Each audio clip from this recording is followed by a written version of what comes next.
cara menunjukkan cinta kepada Ibu Pertiwi. Bagi kami, menghasilkan data yang berkualitas adalah komitmen yang terpatri dalam sanubari. Dari waktu ke waktu yang telah dilalui, membangun negeri nyatanya tidak semudah menjentikan jari. Data yang akurat adalah kunci. Statistik telah menjadi bagian dari sejarah perjalanan bangsa. Kegiatan statistik di Indonesia dimulai sejak masa Hindia Belanda di bawah lembaga Directeur van Landbouw Nijverheid en Handel, lalu berganti nama menjadi Central Kantor voor de Statistiek. Pasca kemerdekaan, lembaga tersebut mengalami beberapa kali penggantian nama, yaitu Kantor Pusat Statistik, Biro Pusat Statistik, hingga akhirnya pada 19 Mei 1997 ditetapkan Undang-Undang Nomor 16 Tahun 1997 tentang Statistik yang menetapkan nama Badan Pusat Statistik atau BPS. BPS mencakup seluruh wilayah Indonesia yang terdiri dari ribuan pulau dan keadaan geografis yang sangat luas. Dari Sabang sampai Merauke, ujung Miangas hingga Pulau Rote, kantor BPS tegak berdiri di setiap kabupaten dan kota di Indonesia. Dalam melaksanakan tugas sebagai penyedia data statistik, BPS berstatus sebagai lembaga pemerintah non-kementerian yang bertanggung jawab langsung kepada Presiden. Oleh karena itu, independensi adalah hal yang mutlak bagi BPS. Menyediakan data statistik berkualitas untuk Indonesia maju adalah visi kami. BPS bertanggung jawab menyediakan data statistik dasar, membantu penyelenggaraan statistik khusus, dan mendukung pelaksanaan statistik sektoral. Kegiatan utama BPS adalah menyelenggarakan sensus. 3 sensus yang diselenggarakan oleh BPS, yaitu sensus penduduk pada tahun berakhiran 0, sensus pertanian pada tahun berakhiran 3, dan sensus ekonomi pada tahun berakhiran 6. Selain itu, BPS juga melakukan ratusan survei rutin untuk mendukung ketersediaan data khusus. Survei yang dilakukan di BPS antara lain Survei Sosial Ekonomi Nasional, Survei Angkatan Kerja Nasional, pendataan potensi desa, pendataan kerangka sampel area, survei ongkos usaha tani, survei pertanian antar sensus, survei biaya hidup, dan survei-survei lainnya.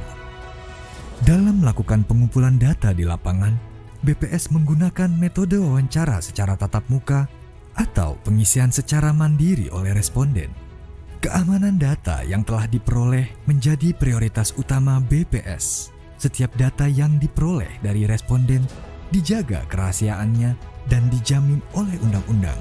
Data kemudian ditabulasikan, diolah, dianalisis, dan dipublikasikan tepat waktu untuk digunakan pada berbagai keperluan.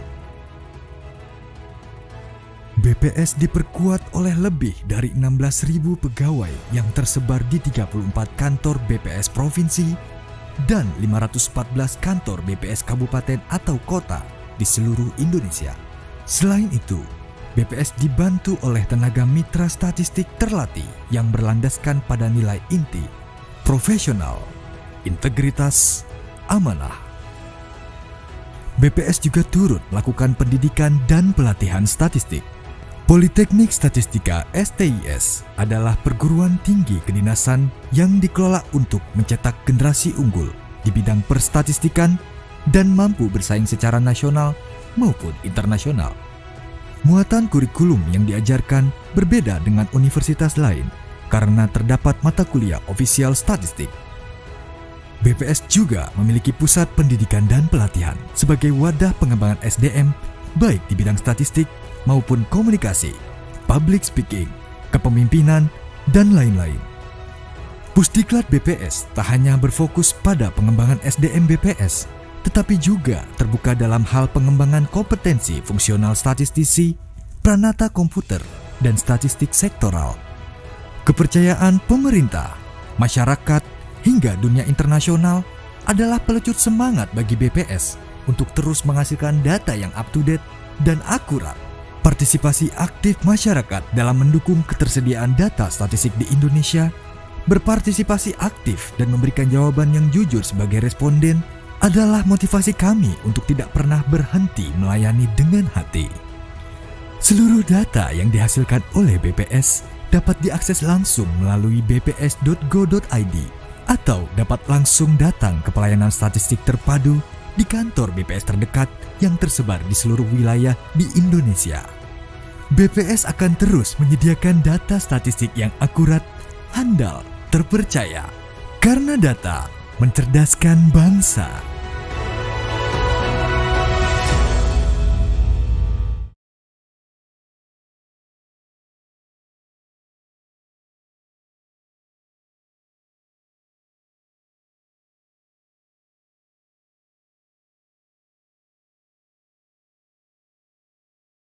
Pada hari ini, tanggal 18 Agustus tahun 2021, Badan Pusat Statistik Jawa Timur akan menyampaikan rilis tentang perkembangan ekspor impor Jawa Timur kondisi bulan Juli tahun 2021.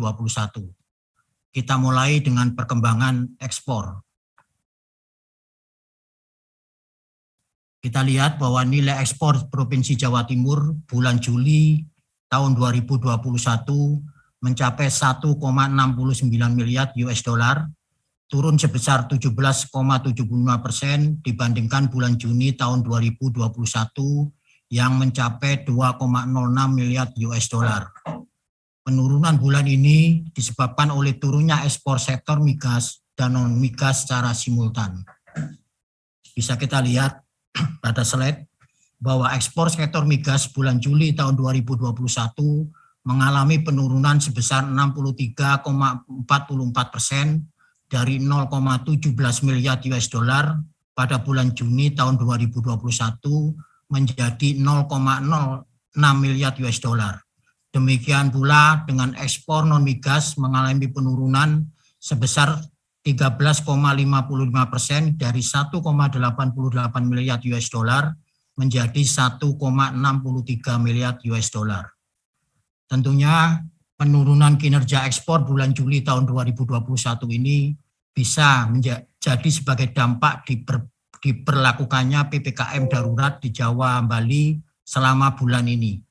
Meskipun sektor industri berorientasi ekspor tidak termasuk dalam cakupan PPKM darurat karena masuk dalam daftar sektor esensial dan kritikal, namun dengan dibatasinya aktivitas sektor-sektor non-esensial sedikit banyak juga mempengaruhi persediaan bahan baku industri. Namun demikian, bila dibandingkan periode yang sama tahun sebelumnya, yaitu bulan Juli tahun 2020, atau perkembangan Y on Y-nya, bisa kita lihat bahwa nilai total ekspor justru terlihat mengalami kenaikan sebesar 7,33% dari 1,58 miliar US dollar menjadi 1,69 miliar US dollar. Kenaikan ini disumbang oleh kenaikan ekspor non-migas, yaitu sebesar 11,26%. Sementara ekspor migas turun sebesar 43,81%. Berikutnya bisa kita lihat di slide selanjutnya, bahwa perkembangan nilai total ekspor Provinsi Jawa Timur selama 3 tahun terakhir, bisa kita lihat di gambar yang di atas. Kinerja ekspor tahun 2019 garis warna biru tampak lebih landai dibandingkan tahun 2020 garis warna merah dan tahun 2021 garis berwarna hijau. Dampak pandemi COVID-19 menyebabkan kinerja ekspor tahun 2020 menurun tajam sejak bulan April, namun kembali meningkat pada akhir tahun 2020. Memasuki tahun 2021, kinerja ekspor kembali bangkit bila dibandingkan dengan periode yang sama 2 tahun sebelumnya. Terlihat nilai total ekspor Juli 2021 yang sebesar 1,69 miliar US dollar lebih baik dibandingkan bulan Juli tahun 2020, meskipun masih lebih rendah bila dibandingkan bulan Juli tahun 2019. Demikian pula halnya dengan kinerja ekspor non-migas. Bisa kita lihat pada gambar di sebelah bawah, polanya hampir sama dengan kinerja ekspor total. Hal ini dikarenakan dominannya ekspor non-migas Jawa Timur. Dibandingkan periode yang sama tahun-tahun sebelumnya, nilai ekspor non-migas pada bulan Juli tahun 2021 yang sebesar 1,63 miliar US dollar juga terlihat lebih baik dibandingkan capaian bulan Juli tahun 2020, meskipun masih lebih rendah dibandingkan Juli tahun 2019. Kita lihat slide berikutnya. Pada bulan Juli tahun 2021, ekspor non-migas menyumbang 96,26% dari nilai total ekspor. Jika dirinci, ekspor sektor industri pengolahan masih menjadi penyumbang terbesar ekspor Jawa Timur, yaitu mencapai 1,50 miliar US dollar atau 88,62%. Disusul berikutnya sektor pertanian sebesar 123,24 juta US dollar atau 7,28%. Sektor migas sebesar 63,32 juta US dollar atau 3,74%, serta sektor pertambangan dan lainnya sebesar 6,04 juta US dollar atau 0,36%. Dibandingkan bulan lalu atau perubahan month-to-month, ekspor sektor migas mengalami penurunan sebesar 63,44%. Sektor pertanian turun 8,85% dan sektor industri pengolahan turun sebesar 14,04%. Sedangkan sektor pertambangan dan lainnya justru naik sebesar 34,64%. Dibandingkan tahun sebelumnya pada bulan yang sama atau perubahan Y on Y-nya, dua sektor mengalami pertumbuhan positif dan dua sektor lainnya mengalami penurunan. Sektor industri pengolahan mengalami kenaikan sebesar 14,03%, serta sektor pertambangan dan lainnya naik sebesar 94,45%. Adapun sektor migas turun sebesar 43,81%, dan sektor pertanian turun sebesar 15,49%. Kita lihat slide berikutnya. Secara nominal, peningkatan terbesar nilai ekspor non-migas golongan barang HS2 digit pada bulan Juli tahun 2021 terjadi pada golongan pupuk dengan HS31 yang naik sebesar 21,35 juta US dollar. Berikutnya kita lihat juga golongan karet dan barang dari karet dengan kode HS40 naik sebesar 3,12 juta US dollar. Golongan aluminium dengan kode HS76 naik sebesar 2,60 juta US dollar. Golongan biji, kerak dan abu logam HS26 naik sebesar 1,29 juta US dollar. Dan golongan bahan kimia anorganik dengan kode HS28 naik sebesar 1,14 juta US dollar. Sebaliknya, kita lihat penurunan nilai ekspor non-migas yang terbesar pada bulan Juli tahun 2021 terjadi pada golongan tembaga dengan kode HS74 yang mengalami penurunan sebesar 64,59 juta dolar. Golongan besi dan baja HS72 turun sebesar 31,27 juta US dollar. Golongan perhiasan atau permata dengan kode HS71 turun sebesar 22,14 juta US dollar. Golongan lemak dan minyak hewan atau nabati kode HS15 turun sebesar 18,59 juta US dollar, serta golongan perabot penerangan rumah dengan kode HS94 turun sebesar 18,09 juta US dollar. Next. Kita lihat pada slide berikutnya. Menurut HS2 digit, 10 besar golongan barang utama ekspor non-migas bulan Juli tahun 2021 menyumbang 59,79% dari total ekspor non-migas atau sebesar 973,78 juta US dollar. Golongan lemak dan minyak hewan atau nabati masih merupakan komoditas penyumbang ekspor non-migas terbesar pada bulan Juli tahun 2021 dengan nilai 167,30 juta US dollar. Disusul berikutnya golongan kayu, barang dari kayu sebesar 144,89 juta US dollar. Golongan perhiasan atau permata sebesar 127,78 juta US dollar dan seterusnya bisa kita lihat pada slide.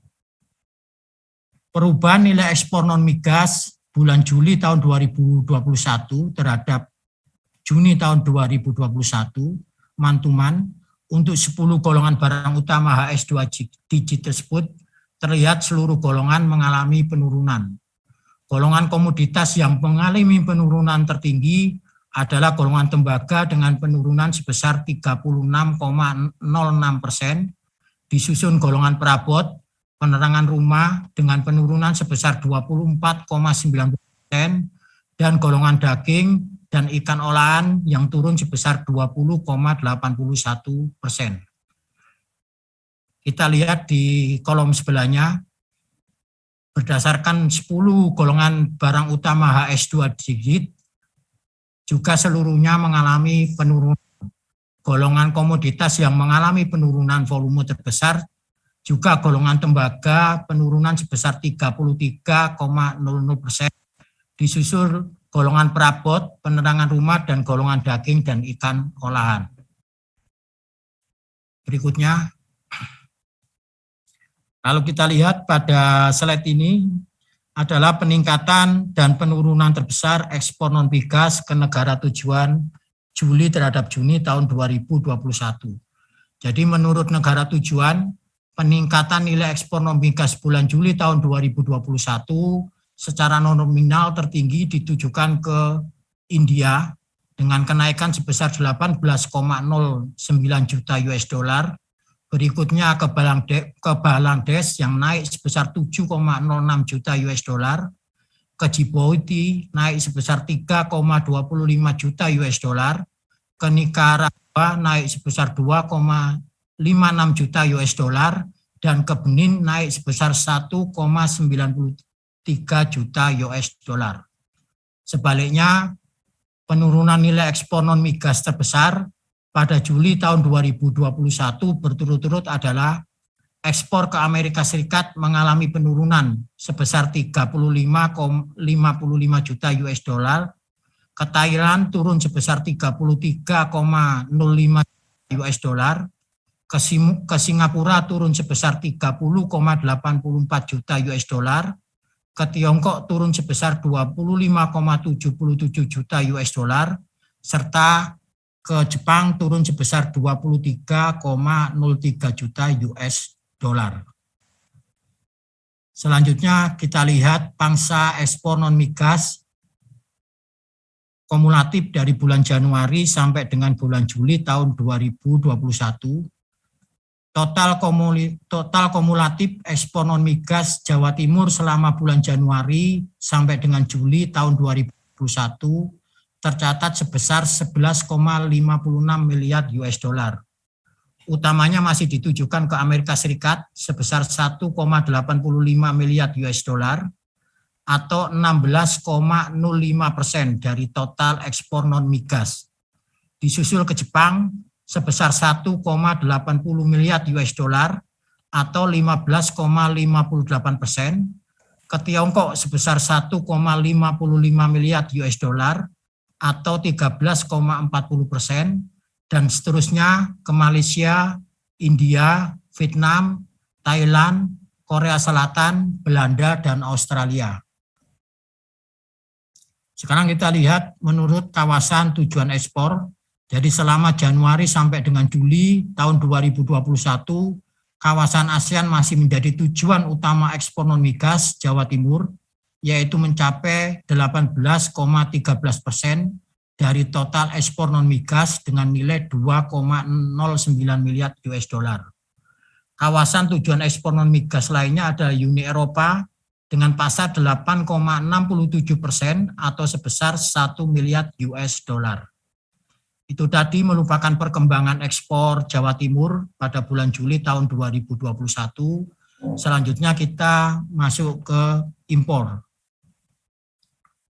Nilai impor Provinsi Jawa Timur pada bulan Juli tahun 2021 mencapai 2,13 miliar US dollar atau turun sebesar 6,25% dibandingkan Juni tahun 2021 yang sebesar 2,27 miliar US dollar. Penurunan nilai impor bulan ini disumbang oleh penurunan nilai impor non-migas yang lebih dominan, meskipun impor migas mengalami kenaikan. Nilai impor migas bulan Juli tahun 2021 tercatat 0,45 miliar US dollar atau naik sebesar 19,39% dibanding bulan sebelumnya yang sebesar 0,38 miliar US dollar. Sedangkan impor non-migas tercatat sebesar 1,68 miliar US dollar atau turun sebesar 11,38% dibanding bulan Juni tahun 2021 yang mencapai 1,89 miliar US dollar. Selanjutnya kita bisa lihat secara Y on Y. Jadi bila dibandingkan periode yang sama pada tahun sebelumnya, yaitu pada bulan Juli tahun 2020, nilai impor Juli tahun 2021 mengalami kenaikan 54,83% dari 1,38 miliar US dollar menjadi 2,13 miliar US dollar. Kenaikan ini disebabkan oleh kenaikan nilai impor baik sektor migas maupun non-migas yang cukup signifikan. Impor migas naik sebesar 169,69%, sementara impor non-migas naik sebesar 38,88%. Selanjutnya bisa kita lihat perkembangan impor selama 3 tahun terakhir ini. Jadi di tabel bisa kita lihat perkembangan impor, total impor dan impor non-migas dari tahun 2019 sampai dengan bulan Juli tahun 2021. Jadi perkembangan nilai impor selama 3 tahun terakhir terlihat fluktuatif. Gambar atas menunjukkan perkembangan total impor, sedangkan gambar bawah menunjukkan impor non-migas. Dampak pandemi COVID-19 menyebabkan impor Provinsi Jawa Timur tahun 2020, yaitu yang kita lihat grafik yang berwarna merah atau garis yang berwarna merah, baik total maupun non-migas terlihat mulai melambat bulan Mei tahun 2020, di mana nilainya juga terlihat lebih rendah dibandingkan tahun sebelumnya. Tapi memasuki awal tahun 2021, perkembangan impor mulai meningkat dengan sedikit fluktuasi pada 3 bulan terakhir. Kita lihat nilai impor bulan Juli tahun 2021 yang mencapai 2,13 miliar US dollar terlihat sedikit lebih tinggi dibandingkan impor bulan Juli tahun 2020 dan tahun 2019. Demikian pula dengan impor non-migas bulan Juli tahun 2021 yang mencapai 1,68 miliar US dollar juga tertinggi dibandingkan bulan yang sama pada 2 tahun sebelumnya. Next, bisa kita lihat di slide berikutnya. Impor menurut penggunaan barang pada bulan Juli tahun 2021, kita lihat impor Jawa Timur masih didominasi oleh bahan baku penolong, yaitu sebesar 1,63 miliar US dollar atau berkontribusi sebesar 76,57% terhadap total impor. Disusul barang konsumsi sebesar 354,92 juta US dollar atau 16,66% dan barang modal sebesar 144,41 juta US dollar atau 6,78%. Secara man-to-man, jadi perubahan impor bulan Juli tahun 2021 dibandingkan bulan Juni tahun 2021, golongan barang konsumsi mengalami peningkatan sebesar 2,75% dan barang modal naik sebesar 1,61%. sementara golongan bahan baku atau penolong justru mengalami penurunan sebesar 8,62%. Sekarang kita bisa lihat juga perkembangan dari Y on Y-nya. Jadi bila dibandingkan bulan Juli tahun 2020, peningkatan terjadi pada seluruh penggunaan barang impor. Golongan bahan baku atau penolong naik sebesar 68,94%, golongan barang konsumsi naik sebesar 25,40%, dan golongan barang modal naik sebesar 13,24%. Next, bisa kita lihat di slide berikutnya.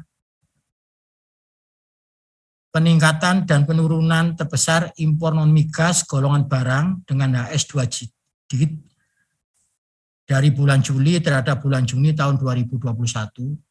Jadi bisa kita lihat golongan gula dan kembang gula dengan HS17 dengan peningkatan sebesar 32,02 juta US dollar, disusul golongan sayuran dengan kode HS07 naik 12,78 juta US dollar, golongan garam, belerang, kapur dengan kode HS25 naik 12,34 juta US dollar,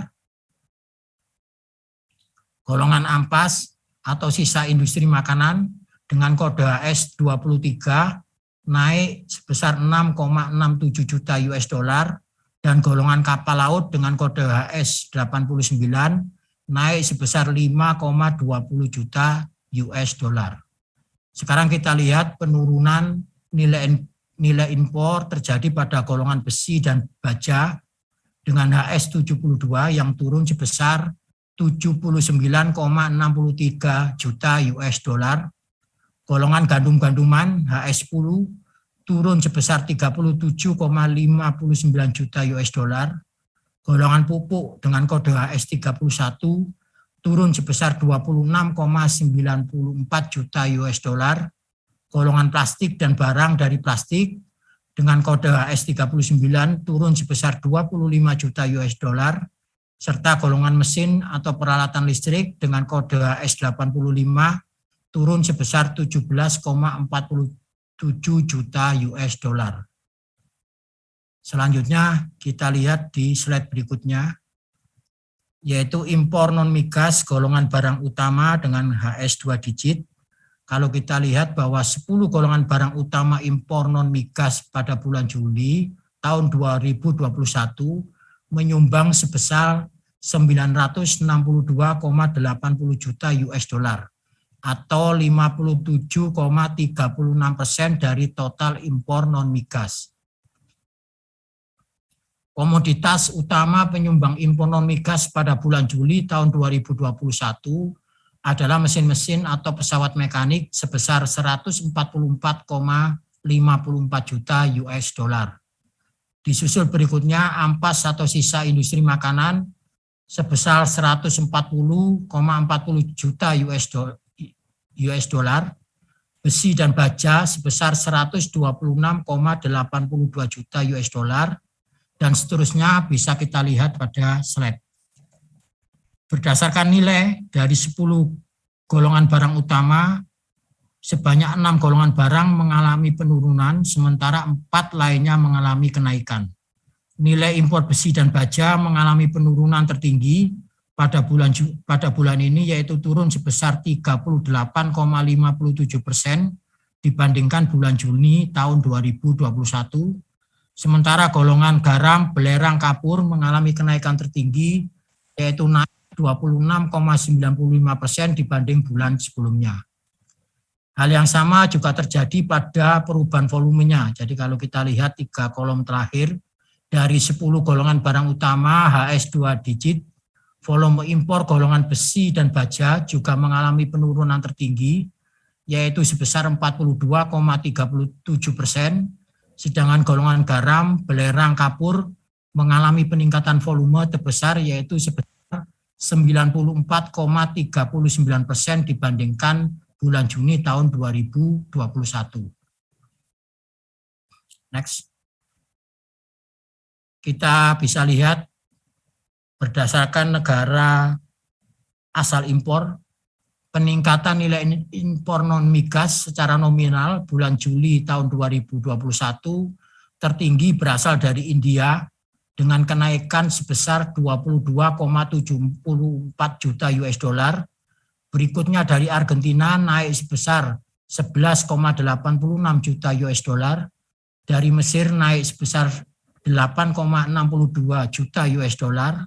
Dari Turki naik sebesar 8,12 juta US dollar. Dan dari Brasil naik sebesar 7,68 juta US dollar. Sebaliknya, yang mengalami penurunan bisa kita lihat bahwa penurunan nilai impor non-migas terbesar pada bulan Juli berturut-turut berasal dari Australia dengan penurunan sebesar 51,81 juta US dollar. Dari Malaysia turun sebesar 27,33 juta US dollar. Dari Tiongkok turun sebesar 24,81 juta US dollar. Dari Federasi Rusia turun sebesar 24,12 juta US dollar, serta dari Oman turun sebesar 23,63 juta US dollar. Selanjutnya kita bisa lihat pangsa impor non-migas kumulatif Januari sampai bulan Juli tahun 2021. Jadi impor non-migas Jawa Timur selama bulan Januari sampai bulan Juli tahun 2021 tercatat mencapai 11,71 miliar US dollar. Tampak masih didominasi dari Tiongkok dengan nilai 3,32 miliar US dollar atau 28,35% dari total impor non-migas bulan Januari sampai dengan bulan Juli tahun 2021. Disusul berikutnya adalah Amerika Serikat sebesar 0,91 miliar US dollar atau 7,78%, dari India sebesar 0,55 miliar US dollar atau 4,70%, dan seterusnya dari Hong Kong, Australia, Thailand, Argentina, Singapura, Jepang, dan terakhir Brasil. Berdasarkan kawasan impor non-migas dari kawasan ASEAN selama Januari sampai dengan bulan Juli tahun 2021 tercatat sebesar 12,98% dari total impor non-migas dengan nilai transaksi sebesar 1,52 miliar US dollar. Sedangkan dari kawasan Uni Eropa mencapai 0,77 miliar US dollar atau sekitar 6,60%. Itu tadi adalah perkembangan impor Jawa Timur bulan Juli tahun 2021. Sekarang kita masuk kepada neraca perdagangan barang. Kita lihat bahwa perdagangan barang Jawa Timur selama 3 tahun terakhir bisa kita lihat pada grafik atau diagram garis. Neraca perdagangan barang Jawa Timur selama 3 tahun terakhir terlihat fluktuatif dengan defisit yang sangat dalam terjadi pada bulan April tahun 2019. Dengan total ekspor sebesar 1,69 miliar US dollar dan total impor sebesar 2,13 miliar US, maka neraca perdagangan barang Jawa Timur bulan Juli tahun 2021 kembali mengalami defisit sebesar 0,44 miliar US dollar. Bila dilihat pada bulan yang sama, tahun-tahun sebelumnya pada bulan Juli tahun 2019, neraca perdagangan juga mengalami defisit 0,21 miliar US dollar, sedangkan pada bulan Juli tahun 2020 justru mengalami surplus 0,20 miliar US dollar. Jika dirinci menurut sektor, neraca perdagangan baik sektor migas pada bulan Juli tahun 2021 mengalami defisit. Sektor migas mengalami defisit sebesar 380,12 juta US dollar, sedangkan sektor non-migas defisit sebesar 49,79 juta US dollar. Bisa kita lihat pada slide berikutnya, secara kumulatif bulan Januari sampai dengan bulan Juli tahun 2021, total ekspor Jawa Timur selama tahun 2021 tercatat sebesar 12,61 miliar US dollar dan total impor sebesar 14,86 miliar US dollar. Maka neraca perdagangan barang Jawa Timur periode Januari sampai dengan Juli tahun 2021 mengalami defisit sebesar 2,25 miliar US dollar. Kondisi tersebut juga hampir sama bila dibandingkan periode yang sama tahun-tahun sebelumnya. Pada diagram batang juga terlihat neraca perdagangan bulan Januari sampai dengan bulan Juli tahun 2020 juga mengalami defisit sebesar 0,19 miliar US dollar. Sedangkan neraca perdagangan bulan Januari sampai dengan bulan Juli tahun 2019 mengalami defisit lebih dalam, jadi sebesar 1,68 miliar US dollar. Jika dirinci menurut sektor, neraca perdagangan kumulatif dari bulan Januari sampai dengan bulan Juli tahun 2021, sektor migas maupun non-migas juga mengalami defisit. Neraca perdagangan Januari sampai dengan Juli tahun 2021, sektor migas tercatat defisit sebesar 2,09 miliar US dollar, sedangkan sektor non-migas defisit sebesar 0,16 miliar US dollar. Next. Mungkin ke depan semoga pandemi segera berakhir, sehingga kinerja perdagangan luar negeri bisa mengalami peningkatan. Demikian yang bisa disampaikan pada rilis pada siang hari ini. Terima kasih atas perhatian dan kehadirannya.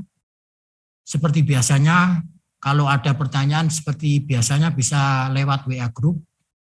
Saya tutup rilis ekspor-impor pada bulan Juli tahun 2021 ini. Wassalamualaikum warahmatullahi wabarakatuh. Salam sehat untuk kita semua.